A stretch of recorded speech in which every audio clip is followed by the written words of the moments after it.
Hare Krishna. Welcome back to the live studios here in Radha Lane in Houston, Texas, right next to Sri Sri Radha Nila Madhava's gorgeous temple in ISKCON of Houston.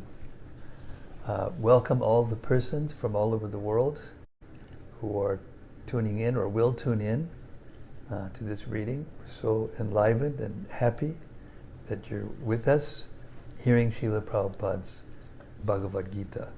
The Bhagavad-gita is the foundation of spiritual knowledge, and hearing it direct from Srila Prabhupada is the best way to fix us up in spiritual life and find out who we are.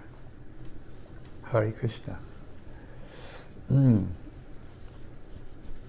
Jnana Timidandasya Jnananjana Shalakaya Chakshur Unmilitam Jena Tasmai Shri Gurave Namaha Shri Chaitanya Manobishtam Stapitam Jena Bhutale Swayam Rupa Gadamayam Dadati Sapadantikam. I was born in the darkest ignorance, and my spiritual master opened my eyes with a torch of knowledge. I offer my respectful obeisances unto him. When will Srila Rupa Goswami Prabhupada, who has established within this material world the mission to fulfill the desire of Lord Chaitanya, give me shelter under his lotus feet? Vandeham Shri Guru Shri Yuta Padakamalam Shri Gurun Vaishnavang Cha Shri Rupam Sagrajatam Sahagana Raganathan Vitam Tam Sajivam Sadvetam Sadvadutam Purijana Sahitam Krishna Chaitanya Devam Shri Radha Krishna Padan Sahagana Lalita Shri Vishakhan Vitang Cha. I offer my respectful obeisances unto the lotus feet of my spiritual master and unto the feet of all Vaishnavas. I offer my respectful obeisances unto the lotus feet of Srila Rupa Goswami, along with his elder brother, Sanatan Goswami, as well as Raghunath Das, Raghunath Bhatta, Gopal Bhatta, and Srila Jiva Goswami. I offer my respectful obeisances to Lord Krishna Chaitanya and Lord Nityananda, along with the Dvaita Acharya, Gadadhara, Srivasa, and other associates. I offer my respectful obeisances to Srimati Radharani and Sri Krishna, along with their associates, Sri Lalita and Vishaka. Hey Krishna, Karuna Sindho, Dinabandho Jagatpate, Gopisha Gopika Kanta, Radha Kanta Namostute. Oh my dear Krishna, ocean of mercy, you are the friend of the distressed and the source of creation. You are the master of the cowherd men and the lover of the gopis, especially Srimati Radharani. I offer my respectful obeisances unto you. Tapta Kanchana Gaurangi Radhe Vrindavaneshwari Vrishabhanu Sute Devi Pranamami Hari Priye. I offer my respectful obeisances. I offer my respects to Radharani, whose bodily complexion is like molten gold, and who is the queen of Vrindavan. You are the daughter of King Vrishabhanu, and you are very dear to Lord Krishna. Vanchakalpatarubhyascha kripasindhubhya evacha patitanam pavanebhyo vaishnavebhyo namo namaha. I offer my respectful obeisances unto all the Vaishnava devotees of the Lord. They can fulfill the desires of everyone, just like desire trees, and they are full of compassion for the fallen souls. Shri Krishna Chaitanya Prabhu Nityananda Shri Advaita Gadadhara Shivasadi Gaura Bhakta Vrinda. I offer my obeisances to Shri Krishna Chaitanya Prabhu Nityananda Shri Advaita Gadadhara Srivasa, and all others in the line of devotion. Hare Krishna Sarva. Hare Krishna, Krishna Krishna, Hare Hare, Hare Rama, Hare Rama, Rama Rama, Hare Hare.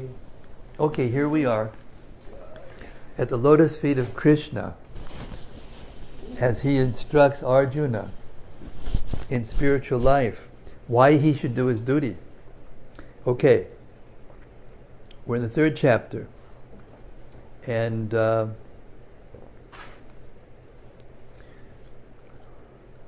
Krishna has just explained to Arjuna how, when one receives knowledge from outside of the system of actions and reactions in this material world, that we get a kind of discrimination that allows us to tell the difference between fruitive work and devotional service. And with that knowledge, with that freedom that comes from that knowledge, then we can choose devotional service. That's the last thing we heard, just to refresh your memory. Okay. Prakriter gunasam mudha. This is text 29. We're beginning with text 29. Prakriter gunasam mudha sajante gunakarmasu tanna kritsna vido mandan kritsna vinna vichalayat. Bewildered by the modes of material nature, the ignorant fully engage themselves in material activities and become attached. But the wise should not unsettle them, although these duties are inferior due to the performer's lack of knowledge. Purport: persons who are unknowledgeable falsely identify with gross material consciousness and are full of material designations. This body is a gift of the material nature, and one who is too much attached to the bodily consciousness is called manda, or a lazy person without understanding of spirit soul. Ignorant men think of the body as the self. They accept bodily connections with others as kinsmanship. The land in which the body is obtained is their object of worship. And they consider the formalities of religious rituals to be ends in themselves. Social work, nationalism, and altruism are some of the activities for such materially designated persons. Under the spell of such designations, they are always busy in the material field. For them, spiritual realization is a myth, and so they are not interested. Those who are enlightened in spiritual life, however, should not try to agitate such materially engrossed persons. Better to prosecute one's own spiritual activities silently.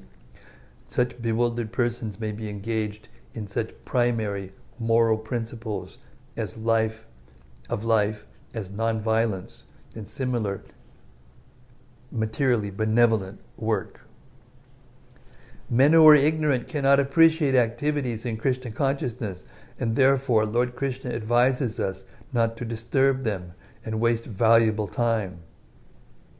But the devotees of the Lord, listen to this. This is really important, Morgan. Listen to this, really important. But the devotees of the Lord are more kind than the Lord, because they understand the purpose of the Lord. Consequently, they undertake all kinds of risks, even to the point of approaching ignorant men to try to engage them in the acts of Krishna consciousness, which are absolutely necessary for the human being. See, this is a very important point, because in the 11th canto we just read, Krishna says that he desires to purify the world by the dust of the feet of his devotees, of his pure devotees. You see? So what he's doing is he's giving the mercy to the devotees, or the mercy to the people in the world, through the mercy of the devotees. it's so important to follow the devotees that Krishna follows his devotees. He thinks of himself as a follower of his devotees.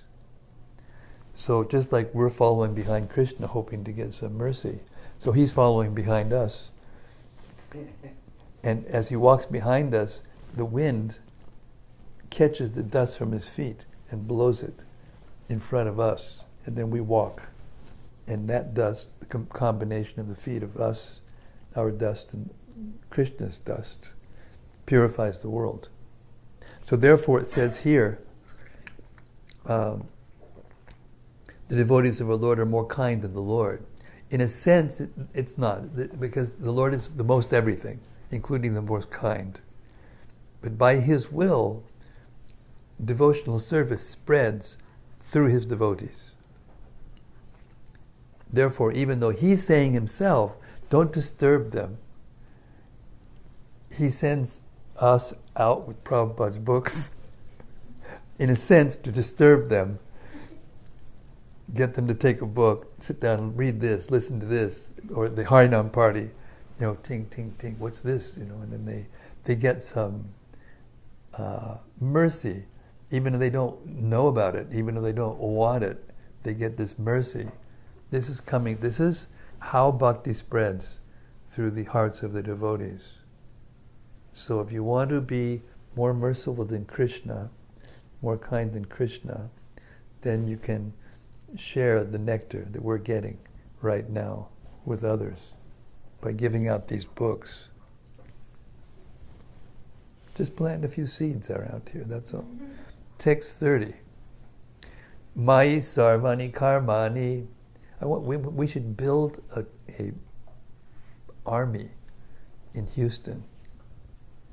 It's building in this room right now. You took the words right out of my mouth, Yeah, Hannah. You took the words right out of my mouth. Again.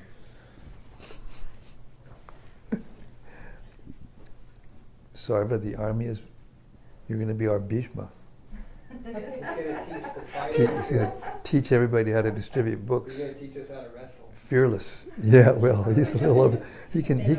Maybe he can explain how to do it. I don't know how much you'll be able to demonstrate anymore. But anyway. Okay, text 30. Mai sarvani karmani sanyas yat machetasa nirashir nirmamo bhutva yujyasva bigatadvradaha. Therefore, O Arjun, surrendering all your works unto me with full knowledge of me, without desires for profit, with no claims to proprietorship, and free from lethargy, distribute books. Oh, sorry. Little editing on my part there. Sorry, I edited so many books. It's like it's a habit. I can't break it. Fight, which is the same thing. Purport. This verse clearly indicates the purpose of the Bhagavad-gita. The Lord instructs that one has to become fully Krishna conscious to discharge duties as if in military discipline. Such an injunction may make things a little difficult. Nevertheless, duties must be carried out with dependence on Krishna, because that is the constitutional position of the living entity. The living entity cannot be happy independent of the cooperation of the Supreme Lord, because the eternal constitutional position of the living entity is to become subordinate to the desires of the Lord. Arjuna was therefore ordered by Sri Krishna to fight as if the Lord were his military commander. One has to sacrifice everything for the good will of the Supreme Lord, and at the same time discharge prescribed duties without claiming proprietorship. Arjuna did not have to consider the order of the Lord, he only had to execute his order. The Supreme Lord is the soul of all souls. Therefore, one who depends solely and wholly on the Supreme Soul without personal consideration, or in other words, one who is fully Krishna conscious, is called Adhyatma Chetas. Nirashi means that one has to act on the order of the master, but should not expect fruitive results. The cashier may count millions of dollars for his employer, but he does not claim ascent for himself. Similarly, one has to realize that nothing in the world belongs to any individual person, but that everything belongs to the Supreme Lord. That is the real purport of Mayi, or unto me. And when one acts in such Krishna consciousness, certainly he does not claim proprietorship over anything. This consciousness is called nirmama, or nothing is mine.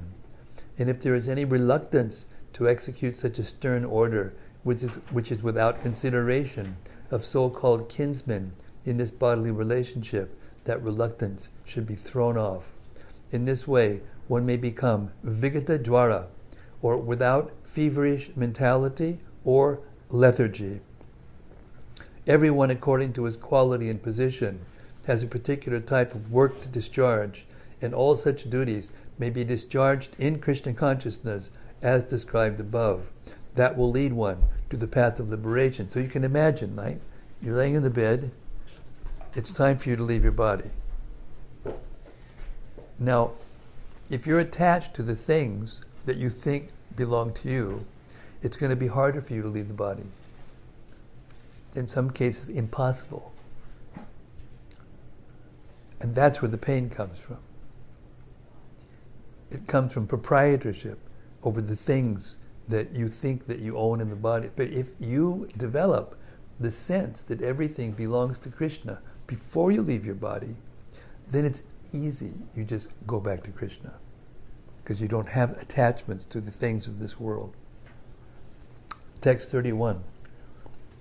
Ye me matamidam nityam anutishtanti madavaha shradhavanto nasuyanto mucchante tipikarma bihi.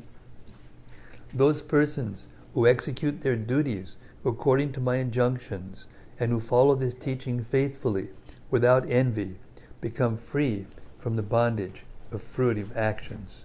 Purport. The injunction of the Supreme Personality of Godhead, Krishna, is the essence of all Vedic wisdom, and therefore is eternally true without exception. As the Vedas are eternal, so this truth of Krishna consciousness is also eternal. One should have firm faith in this injunction without envying the Lord. There are many philosophers who write comments on the Bhagavad-gita but have no faith in Krishna. They will never be liberated from the bondage of fruitive action. But an ordinary man with firm faith in the internal injunctions of the Lord, even though unable to execute such orders, becomes liberated from the bondage of the law of karma.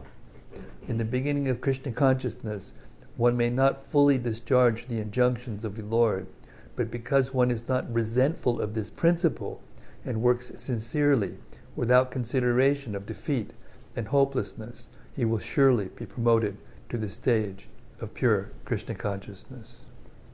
Shall I repeat that? That was beautiful. I want to repeat it. In the beginning of Krishna consciousness, one may not fully discharge the injunctions of the Lord, but because one is not resentful of this principle and works sincerely without consideration of defeat and hopelessness, he will surely be promoted to the stage of pure Krishna consciousness. Now, this is an important point here. What does this resentful, what does this mean? Not resentful of this principle. It means not to be resentful of the fact that you have to do it someday.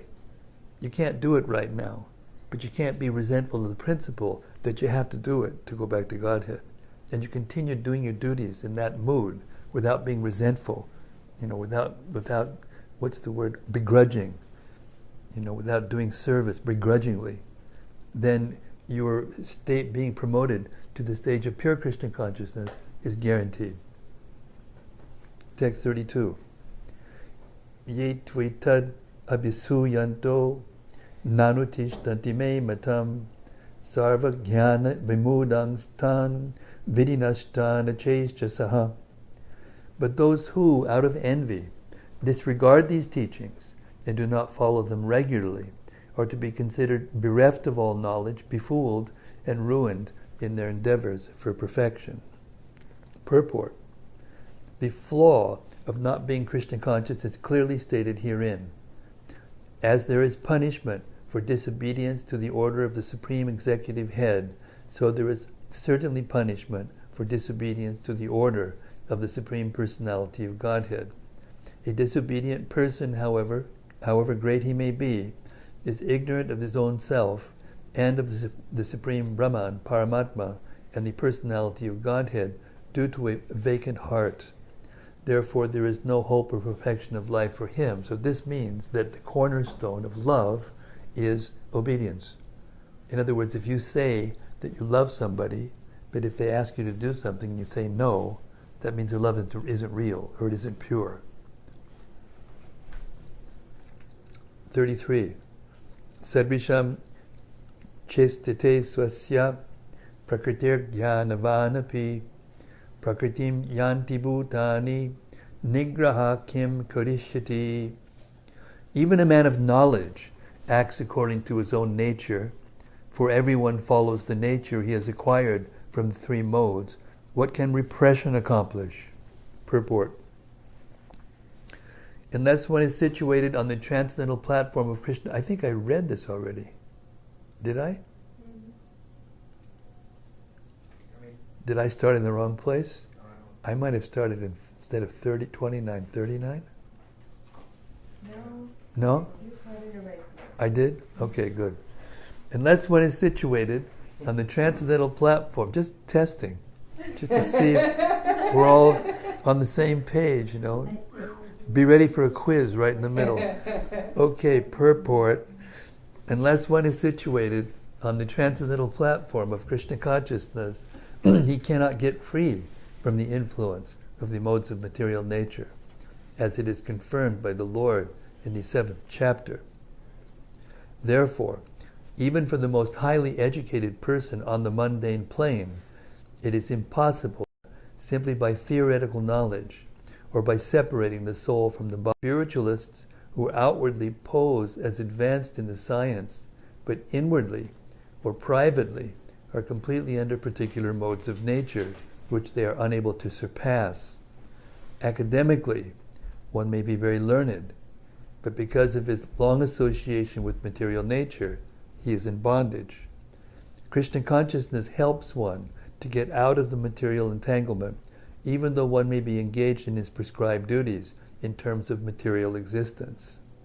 Therefore, without being fully in Krishna consciousness, one should not give up his occupational duties. No one should suddenly give up his prescribed duties and become a so-called yogi or transcendentalist artificially. It is better to be situated in one's position and to try to attain Krishna consciousness under superior training. Thus, one may be freed from the clutches of Krishna's Maya. Text 34. Indriyas yarte ragadvesha vyavastitao tayor navacham agachet tau yasya paripantinao. There are principles to regulate attachment and aversion pertaining to the senses and their objects. One should not come under the control of such attachment and aversion because they are stumbling blocks on the path of self-realization. Now I remember why. We read this chapter this morning. This morning, Bhakti Phil came over and we read the Bhagavad-gita, just the verses. That's why I was thinking, this sounds familiar, I just heard this. Purport. Those who are in Krishna consciousness are naturally reluctant to engage in material sense gratification. But those who are not in such consciousness should follow the rules and regulations of the revealed scriptures. Unrestricted sense enjoyment is the cause of material engagement, but one who follows the rules and regulations of the revealed scriptures does not become entangled by the sense objects. For example, sex enjoyment is a necessity for the conditioned soul, and sex enjoyment is allowed under the license of marriage ties. According to scriptural injunctions, one is forbidden to engage in sex relationships with any woman other than one's wife. All other women are to be considered one's mother. But in spite of such injunctions, a man is still inclined to have sex relationships with other women. These propensities are to be curbed. Otherwise, they will be stumbling blocks on the path of self-realization. As long as the material body is there, the necessities of the material body are allowed, but under rules and regulations. And yet, we should not rely upon the control of such allowances. One has to follow those rules and regulations unattached to them, because practice of sense gratification under regulations may also lead one to go astray, inasmuch as there is always the chance of an accident, even on the royal roads. Although they may be very carefully maintained, no one can guarantee that there will be no danger, even on the safest road. The sense enjoyment spirit has been current a very long time, owing to material association. This was John's point at the beginning of the discussion. Therefore, in spite of regulated sense enjoyment, there is every chance of falling down. Therefore, any attachment for regulated sense enjoyment must also be avoided by all means.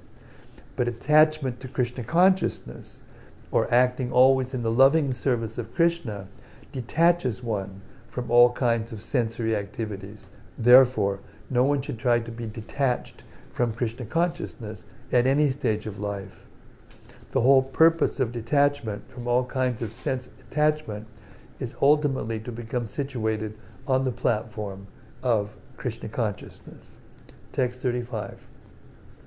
Shriyan Sudharmo Bhiguna Paradharmat Shunushtitat Swadharme Nidinam Shreyak Paradharmo Bhyavaha. It is far better to discharge one's prescribed duties, even though faultily, than another's duties perfectly. Destruction in the course of performing one's own duty is better than engaging in another's duties, for to follow another's path is dangerous. Purport. One should therefore discharge his prescribed duties in full Krishna consciousness, rather than those prescribed for others. Materially, prescribed duties are duties enjoined according to one's psychophysical condition, under the spell of the modes of material nature. Spiritual duties are as ordered by the spiritual master for the transcendental service of the Lord. But whether material or spiritual, one should stick to his prescribed duties even up to death, rather than imitate another's prescribed duties. Duties on the spiritual platform and duties on the material platform may be different, but the principle of following the authorized direction is always good for the performer. When one is under the spell of the modes of material nature, one should follow the prescribed rules for his particular situation and not imitate others. For example, a Brahmana who is in the mode of goodness is non-violent, whereas a Kshatriya who is in the mode of passion is allowed to be violent. As such, for a Kshatriya, it is better to be vanquished following the rules of violence than to imitate a Brahmana who follows the principles of non-violence. Everyone has to cleanse his heart by a gradual process, not abruptly. However, when one transcends the modes of material nature and is fully situated in Krishna consciousness, he can perform anything and everything under the direction of a bona fide spiritual master. In that complete stage of Krishna consciousness, the Kshatriya may act as a Brahmana, or a Brahmana may act as a Kshatriya. In the transcendental stage, the distinctions of the material world do not apply. For example, Vishwamrita was originally a Kshatriya, but later on he acted as a Brahmana, whereas Parashuram was a Brahmana, but later on he acted as a Kshatriya. Being transcendentally situated, they could do so, but as long as one is on the material platform, he must perform his duties according to the modes of material nature. At the same time, he must have a full sense of Krishna consciousness. Text 36. Uvacha atakena priyuktoyam papam chariti purushaha anicchan abhivarshneya balad niyojitaha. Arjuna said, O descendant of Vrishni, by what is one impelled to sinful acts, even unwillingly, as if engaged by force? Purport. A living entity, as part and parcel of the Supreme, is originally spiritual, pure, and free from all material contaminations. Therefore, by nature, he is not subject to the sins of the material world. But when he is in contact with the material nature, he acts in many sinful ways without hesitation, and sometimes even against his will. As such, Arjuna's question to Krishna is very sanguine as to the perverted nature of the living entities. Although the living entity sometimes does not want to act in sin, he is still forced to act. Sinful actions are not, however, impelled by the supersoul within, but are due to another cause, as the Lord explains in the next verse. Text 37. Shri Bhagavan Uvacha Kama Esha Krodha Esha Rajo Guna Samudbhavaha Mahashano Mahapapmam Vidyedam Idavayarinam. The Supreme Personality of Godhead said, "It is lust only, Arjuna, which is born of contact with the material mode of passion, and later transformed into wrath, and which is the all-devouring, sinful enemy of this world." Purport: when a living entity comes in contact with the material creation, his eternal love for Krishna is transformed into lust, in association with the mode of passion. Or, in other words, the sense of love of God becomes transformed into lust, as milk in contact with sour tamarind is transformed into yogurt. Then again, when lust is unsatisfied, it turns into wrath. Wrath is transformed into illusion, and illusion continues the material existence. Therefore, lust is the greatest enemy of the living entity, and it is lust only which induces the pure living entity to remain entangled in the material world. Wrath is the manifestation of the mode of ignorance. These modes exhibit themselves as wrath and other corollaries. If, therefore, the mode of passion, instead of being degraded into the mode of ignorance, is elevated to the mode of goodness by the prescribed method of living and acting, then one can be saved from the degradation of wrath by spiritual attachment. The Supreme Personality of Godhead expanded himself into many for his ever-increasing spiritual bliss, and the living entities are parts and parcels of this spiritual bliss. They also have partial independence, but by misuse of their independence, when the service attitude is transformed into the propensity for sense enjoyment, they come under the sway of lust. This material creation is created by the Lord to give facility to the conditioned souls to fulfill these lustful propensities, and when completely baffled by prolonged lustful activities, the living entities begin to inquire about their real position. This inquiry is the beginning of the Vedanta Sutras, wherein it is said, "Atato Brahma Jigyasa." One should inquire into the Supreme, and the Supreme is defined in Srimad Bhagavatam as Janmad Yasya Yaton Bayad Itaratascha, or the origin of everything is the Supreme Brahman. Therefore, the origin of lust is also in the Supreme.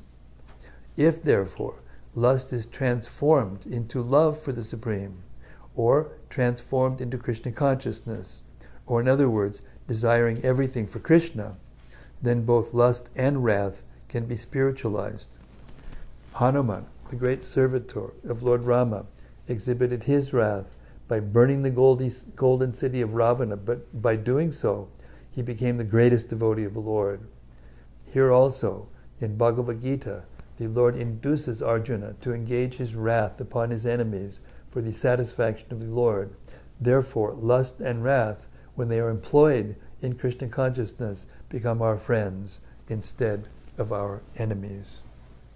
Text 38. Dumanavriyate vanir yata darsho malena cha yatol binavrito garbas tatat teninamavritam. As fire is covered by smoke, as a mirror is covered by dust, or as the embryo is covered by the womb, The living entity is similarly covered by different degrees of this lust. Purport. There are 3 degrees of covering of a living entity by which his pure consciousness is obscured. This covering is but lust under different manifestations, like smoke in the fire, dust on the mirror, and the womb about the embryo. When lust is compared to smoke, it is understood that the fire of the living spark can be a little perceived. In other words, when the living entity exhibits his Krishna consciousness slightly, he may be likened to the fire covered by smoke. Although fire is necessary when there is smoke, where there is smoke, there is no overt manifestation of fire in the early stage. This stage is like the beginning of Krishna consciousness. The dust on the mirror refers to a cleansing process of the mirror of the mind by so many spiritual methods.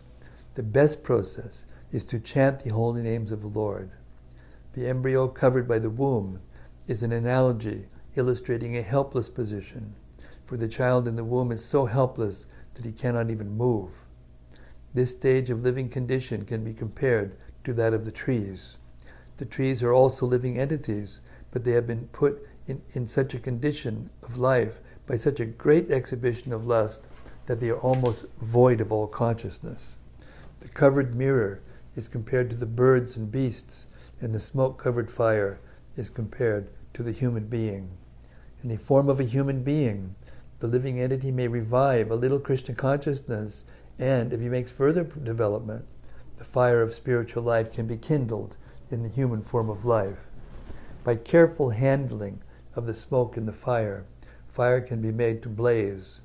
Therefore, the human form of life is a chance for the living entity to escape the entanglement of material existence.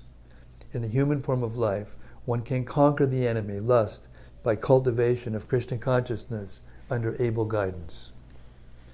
Text 39. Avritam jnanametena jnanino nityavarina kamarupina konteya dushpurena nalena cha. Thus, the wise living entity's pure consciousness becomes covered by his eternal enemy in the form of lust, which is never satisfied and which burns like fire. Purport. It is said in the Manusmriti that lust cannot be satisfied by any amount of sense enjoyment, just as fire is never extinguished by a constant supply of fuel. In the material world, the center of all activities is sex, and thus this material world is called Maitunya Agara, or the shackles of sex life. In the ordinary prison house, criminals are kept within bars. Similarly, the criminals who are disobedient to the laws of the Lord are shackled by sex life. Advancement of material civilization is on the basis of sense gratification means increasing the duration of the material existence of a living entity. Therefore, this lust is the symbol of ignorance by which the living entity is kept within the material world. While one enjoys sense gratification, it may be that there is some feeling of happiness, but actually, that so-called feeling of happiness is the ultimate enemy of the sense enjoyer. Text 40. Indriyani mano buddhir asya dishtana muchyate etayar vimohayat yesha jnanam avritya dehinam. The senses, the mind, and the intelligence are the sitting places of this lust. Through them, lust covers the real knowledge of the living entity and bewilders him. Purport.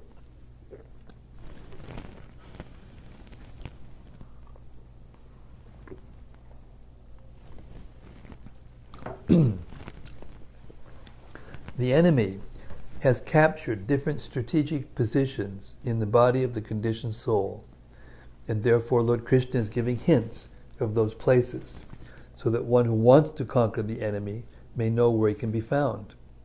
Mind is the center of all activities of the senses, and thus when we hear about sense objects, the mind generally becomes a reservoir of all ideas of sense gratification. And as a result, the mind and the senses become the repositories of lust. Next, the intelligence department becomes the capital of such lustful propensities. Intelligence is the immediate next-door neighbor of the spirit soul. Lusty intelligence influences the spirit soul to acquire the false ego and identify itself with matter, and thus with the mind and senses. The spirit soul becomes addicted to enjoying the material senses and mistakes this as true happiness. This false identification of the spirit soul is very nicely explained in the Srimad Bhagavatam 10.84.13.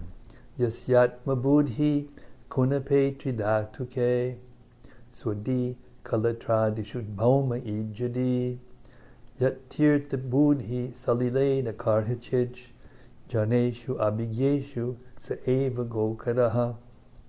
A human being who identifies this body made of three elements with the self, who considers the byproducts of the body to be his kinsmen, who considers the land of birth worshipable, and who goes to the place of pilgrimage simply to take a bath rather than meet men of transcendental knowledge there, is to be considered like an ass or a cow. Text 41. Tasmat tvam inriyanyado niyamya bharatarshava papmanam pujihiyenam jnana vijnana nashanam. Therefore, O Arjuna, best of the Bharatas, in the very beginning, curb this great symbol of sin, lust, by regulating the senses, and slay this destroyer of knowledge and self-realization. Purport.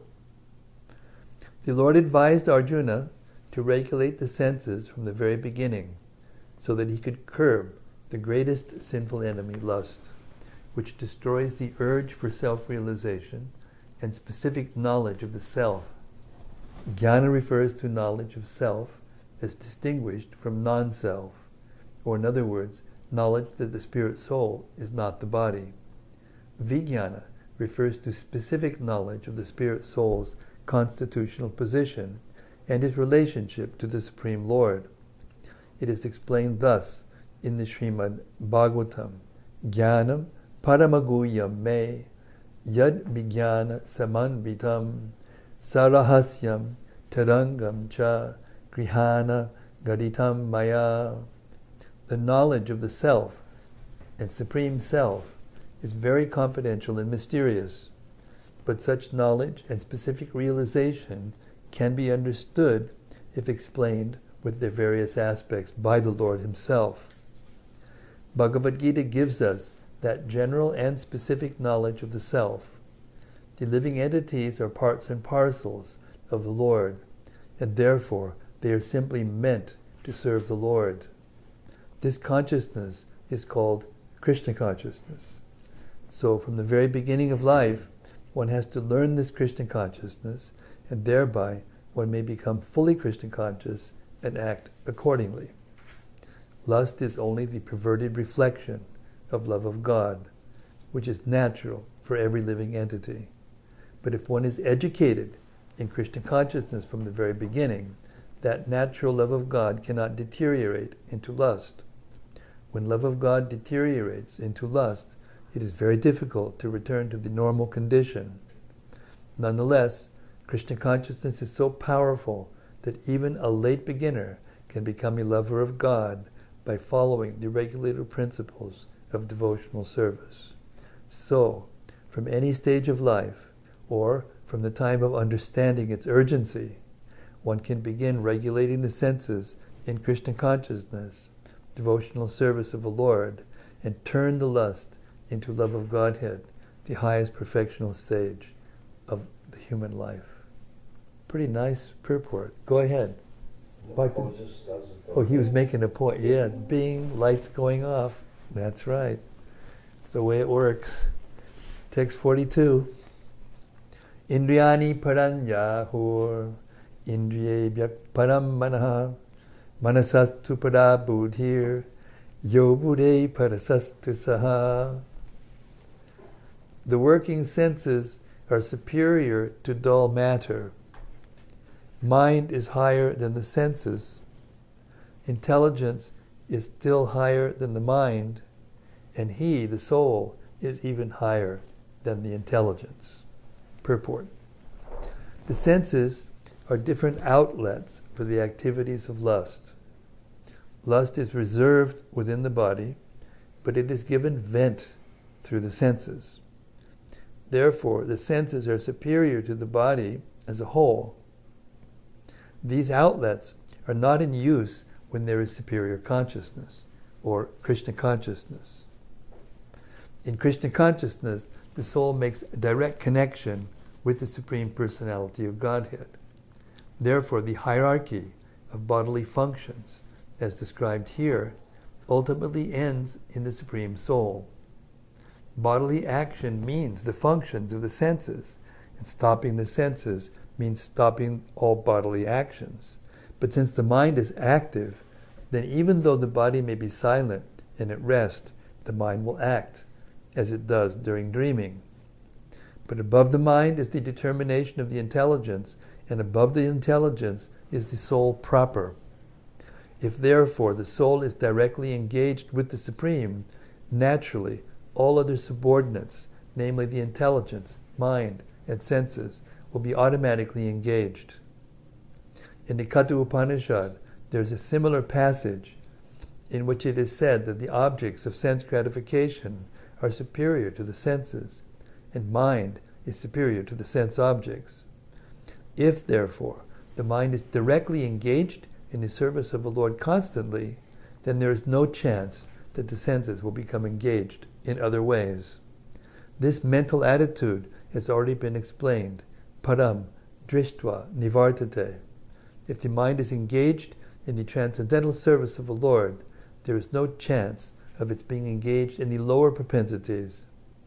In the Katha Upanishad, the soul has been described as Mahan, the great. Therefore, the soul is above all, namely the sense objects, the senses, the mind, and the intelligence. Therefore, directly understanding the constitutional position of the soul is the solution of the whole problem. With intelligence, one has to seek out the constitutional position of the soul and then engage the mind always in Krishna consciousness. That solves the whole problem. A neophyte spiritualist is generally advised to keep aloof from the objects of the senses, but aside from that, one has to strengthen the mind by use of intelligence. If by intelligence one engages one's mind in Krishna consciousness by complete surrender under the Supreme Personality of Godhead, then automatically the mind becomes stronger, and even though the senses are very strong, like serpents, they will be no more effective than serpents with broken fangs. But even though the soul is the master of intelligence and mind, and the senses also, still, unless it is strengthened by association with Krishna in Krishna consciousness, there is every chance of falling down due to the agitated mind. Text 43. Evam buddhe param buddhva sangstabhyatmanam atmana jahi shatru mahabaho kamarupam durasadam.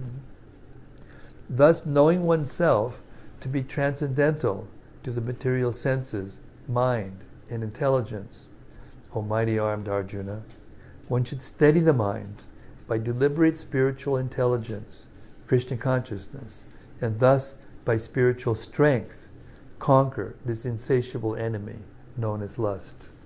Purport. This third chapter of the Bhagavad-gita is conclusively directive to Krishna consciousness by knowing oneself as the eternal servitor of the Supreme Personality of Godhead, without considering impersonal voidness the ultimate end. In the material existence of life, one is certainly influenced by propensities for lust and desire for dominating the resources of material nature. Desire for overlording and for sense gratification is the greatest enemy of the conditioned soul. But by the strength of Krishna consciousness, one can control the material senses, the mind, and the intelligence. One may not give up work and prescribed duties all of a sudden, but by gradually developing Krishna consciousness, one can be situated in a transcendental position without being influenced by the material senses and the mind, by steady intelligence directed toward one's pure identity. I'll repeat that again, it's pretty important. One may not give up work and prescribed duties all of a sudden, but by gradually developing Krishna consciousness, one can be situated in a transcendental position without being influenced by the material senses and mind, by steady intelligence directed toward one's pure identity. This is the sum and total of this chapter.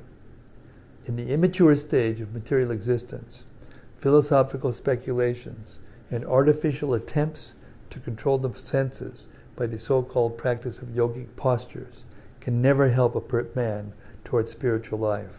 He must be trained in Krishna consciousness by higher intelligence. Thus end the Bhaktivedanta purports to the third chapter of the Bhagavad-gita in the matter of karma yoga, or discharge of one's prescribed duty in Krishna consciousness. So now we've heard both the verses twice and the purports once. Okay, this is a heavy chapter. You got any points to think about, or to ask, or to reflect on? Any point come out that you want to remind yourself of, or something?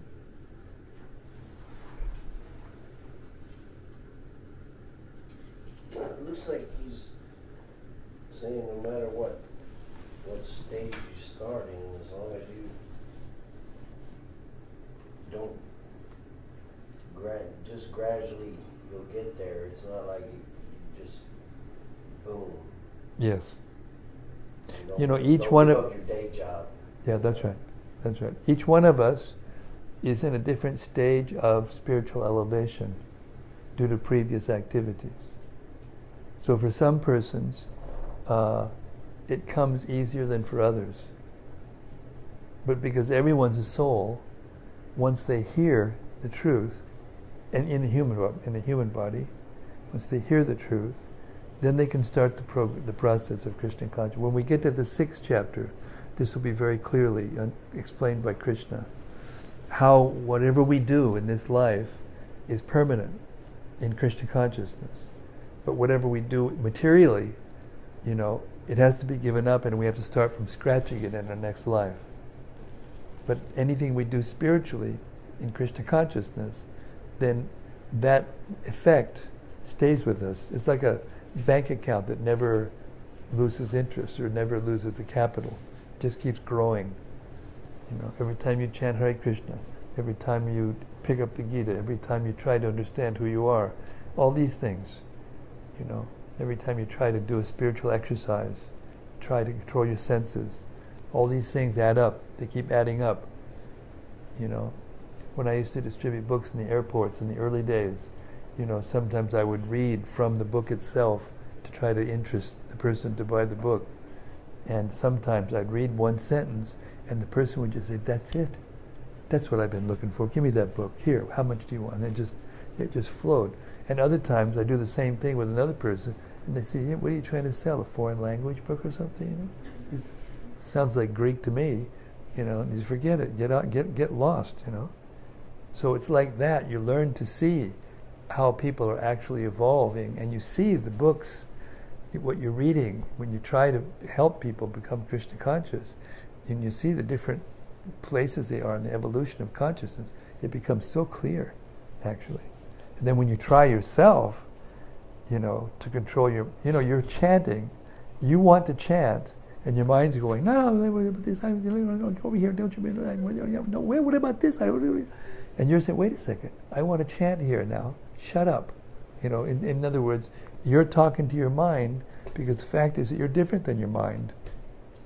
It's the first thing you realize when you chant seriously. When you chant seriously, the first thing you realize is, hey, my mind and me are different also. It's not just me and my body are different. Me and my mind are different also. it's like, say like somebody, okay, you've got a bad habit. You've got something that you want to get out of your life, and you can't do it. It's been a steady thing. Second nature habit. Right.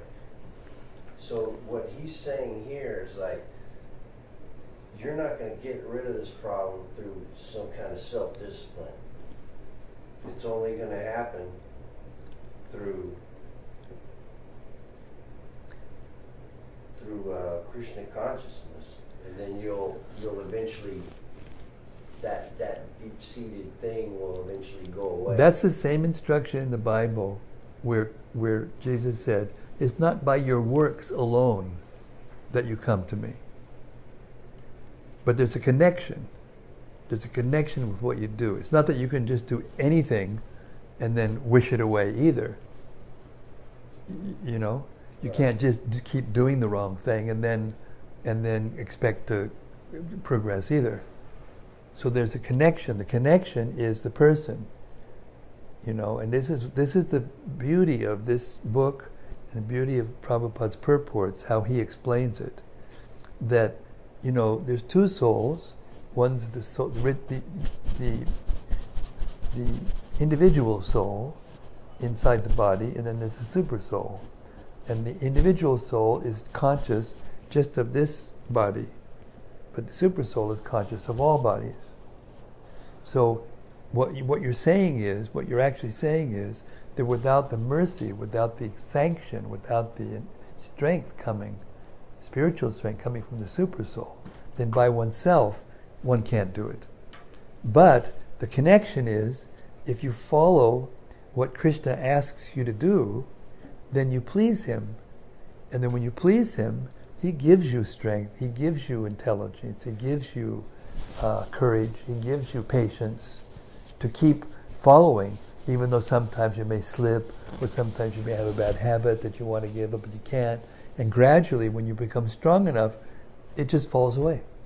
Yeah, I think I read somewhere where it says that you can try to do this on your own, but the results will just last for a little while, and you'll eventually... That's right. That's right. Like in here it says, lust is only the perverted reflection of the love of God. That's it. That's it. Mm-hmm. So, you know, we have to learn. Everybody knows what affection is, what love is. We're all looking for it. We're all, you know, that's what it is. But unless we had that, unless it was in God, it couldn't be within us, because everything's coming from him. Therefore, if we transfer our love to him, then automatically our love is fulfilled and we feel completely satisfied. And the other kind of lust is it automatically becomes satiated. It automatically becomes put out or toned down until finally it's put out. That's the way we become. In other words, attachment to Krishna and detachment from Maya are the same thing. It's like a teeter-totter. You know, you have somebody on the other end of the teeter-totter that weighs more to you. It's whoop. You know, you're up here and he's down here smiling at you, you know. But if you're the same weight, then you stay kind of balanced like that. So your attachment for Krishna and detachment from matter or Maya is like a teeter-totter. The more attached you become to Krishna, the less attached you become to lust and illusion and all these things that grab us and force us, as this chapter says, forces us to do things that even we know are not good to do, but we do it anyway. That's a second nature bad habit. Yeah. So that's the key. The key is to develop your relationship with Krishna. And how do you develop your relationship with Krishna? Is by associating with Krishna. By remembering him, by chanting his name, by hearing his instructions, by carrying out orders, by remembering him. When you're doing your duties, you're walking by and you see a beautiful flower, rather than think going and smelling it and try to enjoy the flower. That's beautiful. Let me offer that to Krishna. You pluck it, bring it home, make your altar, very clean and sweet and nice. Offer some incense, put the flower there, and offer the flower. And automatically Krishna says, oh, that's nice that you did that. And then from inside the heart, He gives you reciprocation. He gives you a taste. He gives you relief. And then you automatically go in the right direction. Well, by your own volition, not by being forced or being, but until we begin to get that taste, we have to follow, the rules and regulations. Rise early, control your senses, according to where you are, who you are.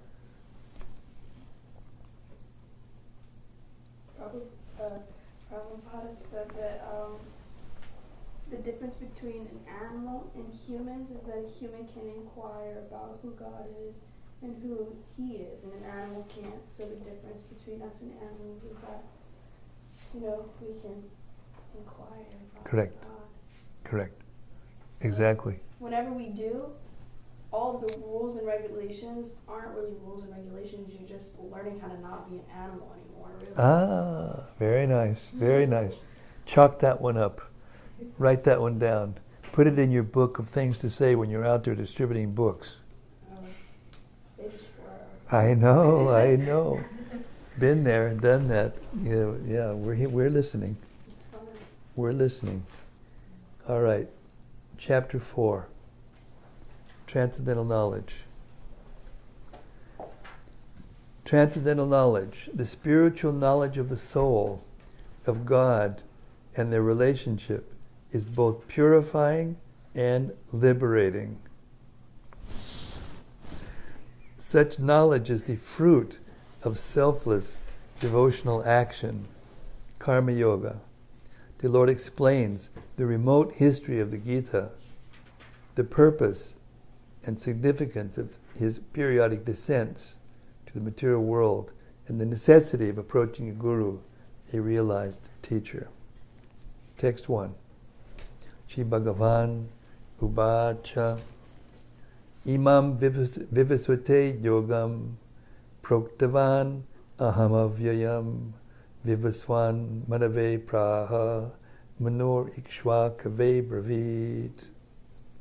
The personality of Godhead, Lord Sri Krishna said, I instructed this imperishable science of yoga to the sun god Vivaswan, and Vivaswan instructed it to Manu, the father of mankind, and mankind in turn instructed it to Ikshwaku. Purport.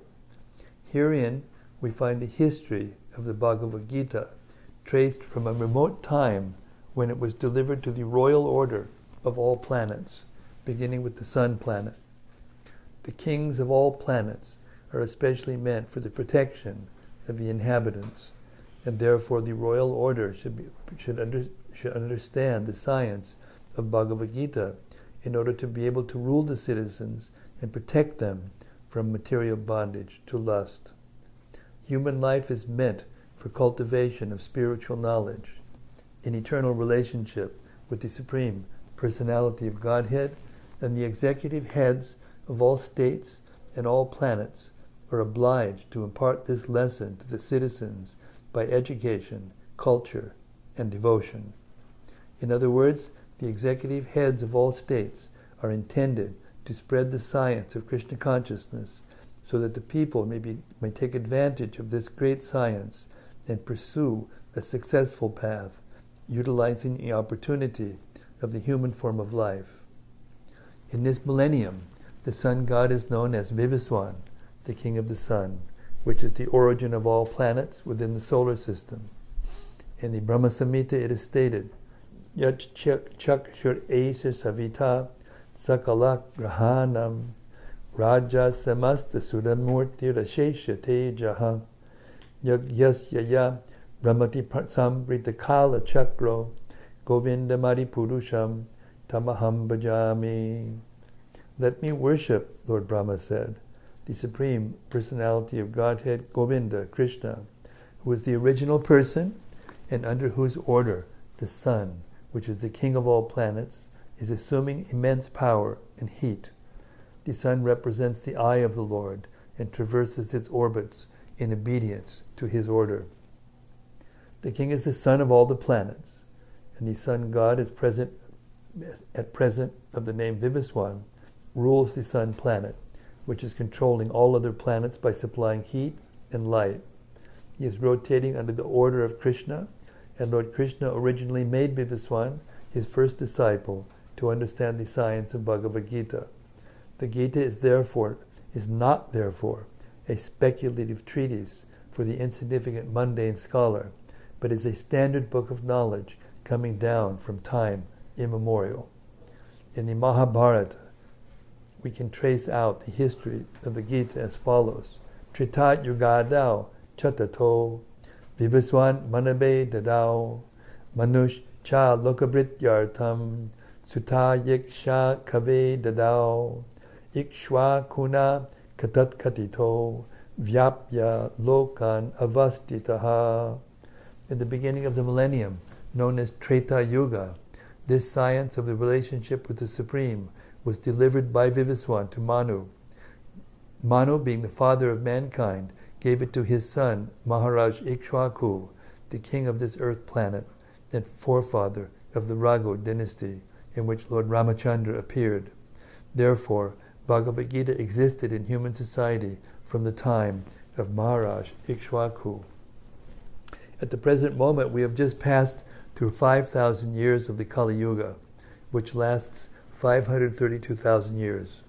Before this, there was Dwapara Yuga, 800,000 years. Before that, there was Treta Yuga, 1,200,000 years. Thus, some 2,005,000 years ago, Manu spoke the Bhagavad-gita to his disciple and son, Maharaj Ikshwaku, the king of this planet Earth. The age of the current Manu is calculated to last some 305,300,000 years, of which 120,400,000 years have passed. Accepting that before the birth of Manu, the Gita was spoken by the Lord to his disciple, the sun god Vivaswan, a rough estimate is that the Gita was spoken at least 400 million years ago, and in human society it has been extant for 2 million years. It was re-spoken by the Lord again to Arjuna about 5,000 years ago. That is the rough estimate of the history of the Gita according to the Gita itself and according to the version of the speaker, Lord Sri Krishna. It was spoken to the sun god Vivaswan because he is also a Kshatriya and is the father of all Kshatriyas who are descendants of the sun god or the Surya Vangsha Kshatriyas. Because Bhagavad-gita is as good as the Vedas, being spoken by the Supreme Personality of Godhead, this knowledge is aparusheya, superhuman. Since the Vedic instructions are accepted as they are, without human interpretation, the Gita must therefore be accepted without mundane interpretation. The mundane wranglers may speculate on the Gita in their own ways, but that is not Bhagavad-gita as it is.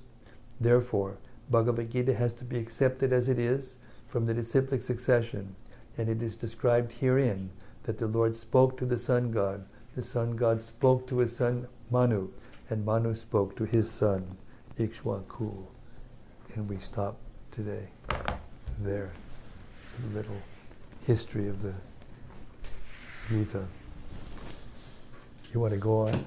You're biting at the bit. You want to know what's going to happen next, right? You got to explain one thing to me. Sure. Okay, if the Gita... This is Bhakti John asking. Sometimes we hear the persons who are out listening, sometimes they hear the questions, and sometimes they don't hear it so strongly. So I'm going to repeat this question. This Gita was spoken to the sun god. This book, Bhagavad Gita, was spoken to the sun god. And then it was spoken to Arjuna later. Then it was spoken to Arjuna later. Was it the exact same thing, or was it kind of the same gist? Exact same thing. Or was it like word for word? It was the exact same thing? Word for word. Word for word? Word for word. So the sun god asks the same questions. That's right. As That's Arjuna right. asked. That's right. And they had the same similar That's situation? right. That's right. Okay. And all the Vedas are like that. All the Vedas are eternal sounds, and they come into the universe, and they are given intact to Brahma. And we've spoken to the king, the son of man. That's right. Okay, That's right. Exact same. That's right. it comes into, when Krishna speaks, when the Vedas, when Krishna speaks directly, when the Srimad Bhagavatam speaks, these are eternal sounds. The Puranas, the Itihasas, the history, like this book comes within the Mahabharata. The Mahabharata was delivered by Vyasadeva. It was his composition. He actually wrote it. Right. And then it was written down by Ganesh, by his desire. And then some of the Puranas also come into the universe, and they're spoken by different sages, and the words aren't actually exactly the same, but the gist of it is the same. Always the gist is the same. Okay. And just like in each universe, there's always sun, there's always moon and the other planets, there's always the 7 rishis at the top, there's always Brahma, there's always the higher planets, there's always the sun, the mind-born rishis of Brahma. Those are all the same positions, but different persons take those positions over time. But the structure is the same. So this was a similar situation that happened in the past that mankind forgot and it was brought That's back right. into the world. That's right. And the next verse will describe that. Okay. The next verse will describe that. Yes. Hannah, the banana. Go ahead. What book can we read to learn? What book can we read to learn About Lord Chaitanya. about Lord Chaitanya? The Sri Chaitanya Charitamrita, or before that, the teachings of Lord Chaitanya. And in the introduction to the Srimad Bhagavatam, there is a summary of the life of Lord Chaitanya. In the introduction of the Srimad Bhagavatam, there's a summary of the life of Lord Chaitanya. Okay, I'm not done. Why don't we see more females in your position? Because they're more intelligent. They're not stupid enough to sit up here and take this risk. It's a risk. It's psychophysiological nature. They don't like to be stared at. A chaste woman doesn't like to be stared at. But nowadays, because they're being taught by the men to not be chaste, they think that by being stared at, they're getting somewhere. But the fact of the matter is that the earth is becoming more and more bad in that sense. Nobody's happier as a result of this. So the point is that chastity, men are also chaste. Loyalty, chastity, is a quality that breeds reliability. It breeds strength. It breeds character. It breeds faith. Reliability over time breeds faith. So each one of us has, as we heard in this chapter that we just read, each one of us has duties that are born of our psychophysical nature. Just like we have a new grandma sitting here, right? My, Gora and Govardhan rather, just had a baby, So the psychophysical nature is she had to carry it, not that he could carry it. Not that you can decide, okay, dear, this time around you carry it and have it. I'll do the other thing. And no, by the psychophysical nature, that's the way it is. You can't change that. And because of that, the nature of the woman is different than the nature of men. Spiritually, we're equal. Spiritually, we're equal. You'll hear in the 9th chapter, just hold it, put it on the shelf, and keep hearing. And in the 9th chapter, you'll see where Krishna says, whether you're a woman or a Vaishya or a merchant or a worker or a brahmana or whatever you are, if you follow your duty in Krishna consciousness, then you attain the supreme destination. So it's not that because women generally, and they do sometimes sit in this chair, by the way, just not very many of them, because most women don't like to be stared at. That's the truth. Can we take a vote? Do you like to be stared at? Do you like to be stared at? If the point of us Do you like to be stared at? if the point of us learning this is to transcend, like you said, we're all just souls, so if the point of this is to transcend. So if you act like a soul, then you get to be free, equal. You can read it in Prabhupada's purports. Those boys and girls, he said, who go out and distribute the books, who preach, who try to serve, they're the same, they're equal. But that doesn't mean that we can decide to change roles, and you can have a baby this time, and I'll skip it this time. There's so many. The earth is already overpopulated. Why do we have to be subject to that role? We don't. It's up to you. Mm-hmm. It's up to each one of us.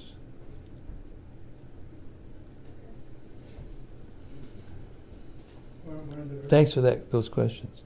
Good questions. Yes, Sarva. Wait, Sarva's going to speak. She's the local saint. Okay, Sarva. One of the purports was saying that we have to do our duties due to our psychophysical nature. we have to do our duties due to our psychophysical nature. If we become fully Krishna conscious, But if we become fully Christian conscious, then we rise above some of the then we transcend limitations. the limitations. That's Can right. you give an example of Vishwamitra or Yes, Vishwamitra and Parashuram. Parashuram acted. He was a Kshatriya a Brahmana that acted as a Kshatriya, and Vishwarupa was a Kshatriya that acted as a Brahmana. So we can change. Yes, we can change our duties. that's more rare. It's extremely rare. Safer to act in your position and gradually. But safer to, this is Sarva speaking, but safer to act in your position. That was another verse that we heard, by the way. Better to act according to your own nature rather than try to do another person's duties. Then we become clean and we become natural. When we act according to our nature, then we feel better because that's our nature. And if we act in Krishna consciousness, it doesn't make any difference whether you're male or female or young or old or black or white or fat or skinny or a worker or a priest or a this or that or the other thing. Krishna takes you back home. So what's the point? What's the problem? You can go back home by becoming Krishna conscious, no matter who you are, by doing what you do. We'll read about this when we get to the 18th chapter. We'll read about this. How to go back to Godhead. But your spirit is right. Just keep on trucking, as we used to say in the old days. They have something new they probably say now that I'm not up to the latest thing that you say, but just keep on trucking.